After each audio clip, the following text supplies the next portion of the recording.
Hello, আসসালামু আলাইকুম। কি অবস্থা সবার? আশা করি সবাই ভালো আছো। এই ভিডিওতে আমরা যেটা করব যে GitHub রিলেটেড যে জিনিসগুলো একদম না জানলেই না, বেসিকটা আমরা জানার ট্রাই করব। আমরা যাতে আমাদের কোডগুলো এখানে স্টোর করে রাখতে পারি। ইউটিউবে নরমালি যে ভিডিওগুলো আছে ওখানে ঢুকলেই দেখবা যে বলতেছে গিট ইনস্টল করা লাগবে, ঠিক আছে?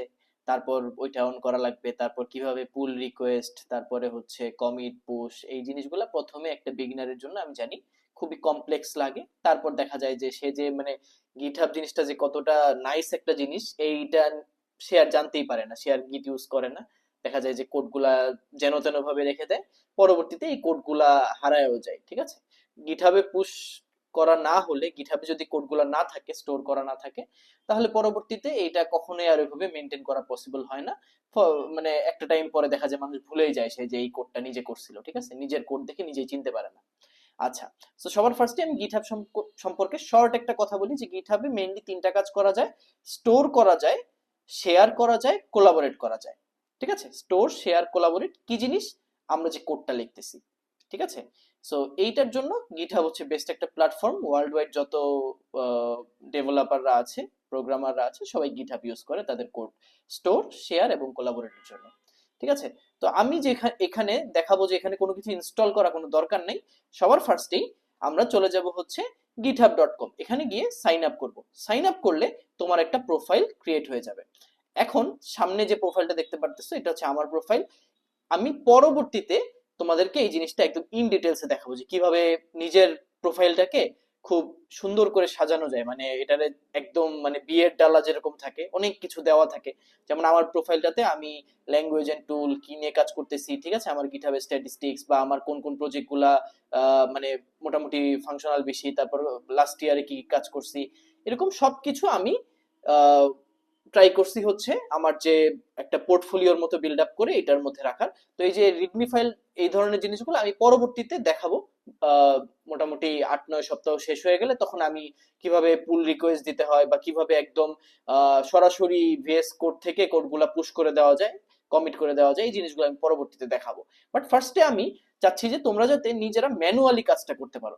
তো ম্যানুয়ালি করার জন্য তুমি যদি এই যে সার্কেল যে আইকন, এটা ক্লিক করার পরে, ঠিক আছে, তারপর সরাসরি আমরা চলে যাব কোনটা, ইওর রিপোজিটরিজ। ঠিক আছে? সবার ফার্স্টে সাইন আপ করলাম। সাইন আপ করে এই সার্কেল যে এখানে আইকনটা আছে, আইকনে ক্লিক করলে তারপরে ইওর রিপোজিটরিজে আমরা চলে যাব। যাওয়ার পরে এই জায়গায় আমার এক্সিস্টিং রিপোজিটরি আছে। তুমি যদি ফার্স্ট টাইম এই জায়গায় এসে থাকো, তোমার এখানে কোনো আগের রিপোজিটরি থাকবে না। তারপর এই জায়গায় টাইপ, ল্যাঙ্গুয়েজ, সর্ট, তার পাশে আছে নিউ। নিউ এ ক্লিক করব। নিউ এ ক্লিক করলে আমার কিন্তু নতুন আরেকটা ইন্টারফেস আমাদের সামনে আসবে। এখানে লেখা থাকবে ক্রিয়েট এ নিউ রিপোজিটরি। এখন এই জায়গায় আমি নাম দেই এমএল কোহর্ট 3.0। ঠিক আছে? সো এই নামটা অ্যাকসেপ্টেড, অর্থাৎ এই নামে আমার আর কোনো রিপোজিটরি নাই। যদি এই নামে আপনার অন্য কোনো রিপোজিটরি থেকে থাকে তখন নামটা চেঞ্জ করা লাগবে, এই আর কি। ডিসক্রিপশনে আমি কিছু একটা ডিসক্রিপশন দিয়ে রাখবো যে এইখানে codes from the cohort and tasks assigned. ঠিক আছে? তুমি চাইলে এর চেয়ে বিস্তারিত জিনিসও এখানে লিখে রাখতে পারো তোমাদের নিজেদের জন্য। তারপর এটা পাবলিকই রাখবো। এখানে একটা ইনিশিয়ালাইজ একটা রিডমি ফাইল দিয়ে রাখবো। ঠিক আছে? তারপর বাকি যা আছে অ্যাজ ইট ইজ এইভাবে থাকবে, রেখে এখানে ক্রিয়েট রিপোজিটরি দিয়ে দিব। তারপর কিছুক্ষণ টাইম নিবে, টাইম নেওয়ার পরে কিন্তু আমাদের এই রিপোজিটরি ক্রিয়েট হয়ে যাবে। ঠিক আছে? এখন এইখানে যে কাজটা করতে হবে সেটা হচ্ছে যে আমার ফাইলগুলা ম্যানুয়ালি আপলোড দিতে হবে। যেহেতু আমি ভিজুয়াল স্টুডিও কোড থেকে জিনিসটা পুশ করতেছি না, সো আমি যেটা করব, আমি এখানে ম্যানুয়ালি আপলোড দিব। কিভাবে করব? এই যে অ্যাড ফাইল অপশন, অ্যাড ফাইলে ক্লিক করলে ক্রিয়েট নিউ ফাইল অথবা আপলোড ফাইল। ঠিক আছে? সো আমি এখানে কিন্তু ফাইলগুলো আপলোডও করতে পারি, আবার ক্রিয়েট নিউ ফাইলও করতে পারি যদি আমি এখানে ফোল্ডার ক্রিয়েট করতে চাই। ফর এক্সাম্পল, আমি চাচ্ছি যে একটা ফোল্ডার ক্রিয়েট করব। ঠিক আছে? সো ফোল্ডার ক্রিয়েট করার জন্য আমি এখানে দিলাম ক্রিয়েট নিউ ফাইল। তো আমাকে আরেকটা পেজে নিয়ে যাবে। এই জায়গায় যাওয়ার পরে আমি ফর এক্সাম্পল আমার যে ফার্স্ট উইকের যে কোডগুলো আমি চাচ্ছি এগুলো উইক 1 একটা ফোল্ডারে থাকুক। আমি করব কি, উইক 1 এরকম আমি একটা নাম দিব ফোল্ডারের।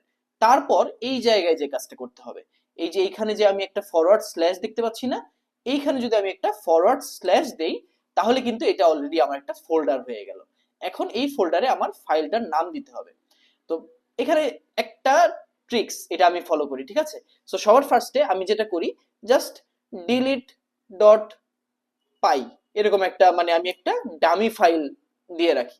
দিয়ে আমি জাস্ট এখানে যদি কমিট চেঞ্জেস দেই তাহলে কিন্তু আমার এই ফাইলটা ক্রিয়েট হয়ে যাবে, ঠিক আছে? তারপর সেভ দিলাম। সেভ দিলে আমার এখানে একটা ফোল্ডার ক্রিয়েট হয়ে গেল, এই ফোল্ডারের মধ্যে ডিলিট ডট পাই। এখন আমি যেটা করতে পারি, এই জায়গায় গিয়ে আপলোড ফাইলস দিব। আপলোড ফাইলস দিলে আমার সরাসরি কিন্তু আমি এখান থেকে আমার লোকাল মেশিনে অর্থাৎ আমার কম্পিউটারে যে ফাইলগুলো আছে এই ফাইলগুলো থেকে আমি আমার ফাইলগুলো আপলোড দিয়ে দিতে পারি। সো আপলোডে ক্লিক করলে উইক 1 এর আন্ডারে যে ফাইলগুলো আছে এই ফাইলগুলো ওপেন হয়ে যাবে। তারপর আমি চাইলে এখানে কন্ট্রোল এ প্রেস করে সবগুলো ফাইল যদি ওপেন করে দেই, এটা একটা একটা একটা করে সবগুলো ফাইলই এখানে আপলোড হয়ে যাবে। তারপর জাস্ট আমার যে কাজটা করতে হবে, কমিট চেঞ্জেস দিতে হবে, ঠিক আছে? কমিট চেঞ্জেস যখন আমি দিব তখন সবগুলো ফাইল আমার এই ফোল্ডারের মধ্যে ঢুকে যাবে।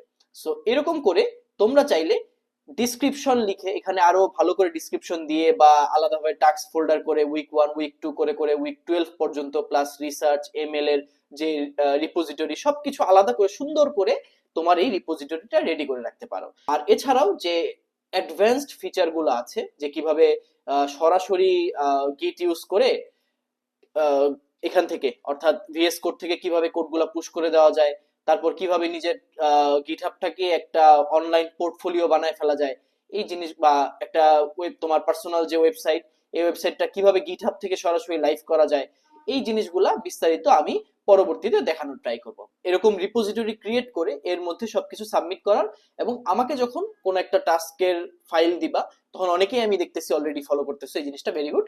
তারা আমাকে সরাসরি গিটহাব লিংকটাই দিতে পারো যেখানে তোমাদের টাস্কের অ্যান্সার থাকবে।